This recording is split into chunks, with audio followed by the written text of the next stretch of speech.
Misteri kematian seorang perempuan yang ditemukan tewas di kamar mandi kosan di belakang Terminal Harjamukti, Kota Cirebon, Jawa Barat akhirnya terungkap.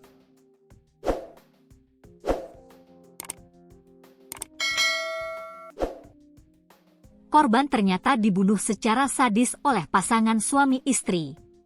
Mirisnya pelaku mengetahui korban sedang dalam kondisi hamil 8 bulan. Kapolres Cirebon Kota, AKBP Eko Iskandar, menerangkan korban berinisial TA, 26, asal Kecamatan Duku Puntang, Kabupaten Cirebon, dipastikan tewas setelah mengalami kekerasan di dalam kamar kos.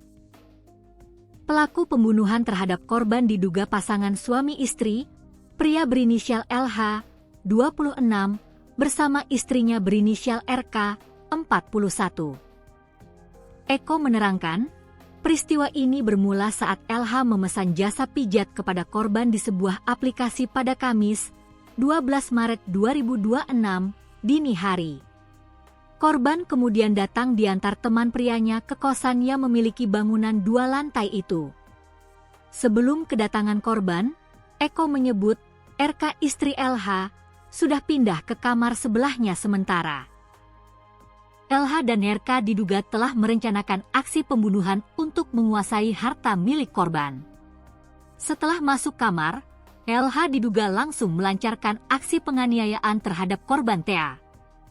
Korban sempat cekcok dengan LH, dan bahkan terungkap TA memohon dirinya agar tidak dibunuh karena sedang mengandung anak berusia 8 bulan. Suami istri ini sejak awal ingin menguasai harta korban. Ini termasuk pembunuhan sadis ya, karena korban setelah kita otopsi, ternyata korban meninggal dunia dalam kondisi hamil 8 bulan, kata Eko saat ditemui Kompas.com pada Selasa, 17 Maret 2026, siang. Setelah korban tewas, LH memanggil istrinya dan keduanya bersama-sama memindahkan jasad korban ke kamar mandi. Tubuh korban diikat menggunakan kain, kemudian ditutupi dengan tumpukan pakaian. Dari hasil otopsi sementara, korban ditemukan dengan bekas cekikan di leher.